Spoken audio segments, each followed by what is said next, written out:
Hello friends, ரொம்ப சிம்பிளாக ரொம்ப டேஸ்ட்டாக ஒயிட் குருமா எப்படி செய்யுதுன்னு பார்க்கலாம். ஒரு பெரிய சைஸ் வெங்காயம் கட் பண்ணியிருக்கேன். அதை நல்லா வதக்கிக்கோங்க. வெங்காயம் வதங்கினதுக்கப்புறம் 1 ஸ்பூன் ஜீரகம், காரத்துக்கு 3 பச்சை மிளகாய் சேர்த்து வதக்கிக்கோங்க. அது கூட ஒரு துண்டு இஞ்சி, 4 பல் பூண்டு, 1 ஸ்பூன் அளவுக்கு பொட்டுக்கடலை, அது கூட 4 முந்திரி பருப்பு, 4 டீஸ்பூன் அளவுக்கு தேங்காய் துருவல் சேர்த்துட்டு எல்லாத்தையும் நல்லா வறுத்துக்கோங்க. எல்லாம் வறுத்ததுன்னா அடுப்பு ஆஃப் பண்ணிவிட்டு ஆற வச்சு மிக்ஸி ஜாரில் போட்டு நைஸாக அரைச்சி எடுத்துக்கோங்க.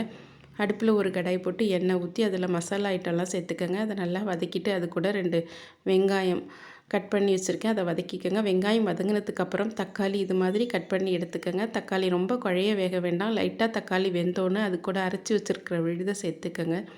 சேர்த்துட்டு தேவையான அளவு தண்ணி சேர்த்துக்கோங்க, தேவையான அளவு உப்பு சேர்த்துக்கோங்க. எல்லாம் சேர்ந்தாப்புல ஒரு கொதி வந்தோடனே அடுப்பை ஆஃப் பண்ணிவிடுங்க. கொத்தமல்லி தழை தூவிட்டு அடுப்பை ஆஃப் பண்ணிவிடுங்க. ரொம்ப ரொம்ப சிம்பிளாக சுவையான குருமா இப்போ ரெடி ஆகிடுச்சு. நீங்களும் இந்த குருமா ட்ரை பண்ணி பாருங்கள்.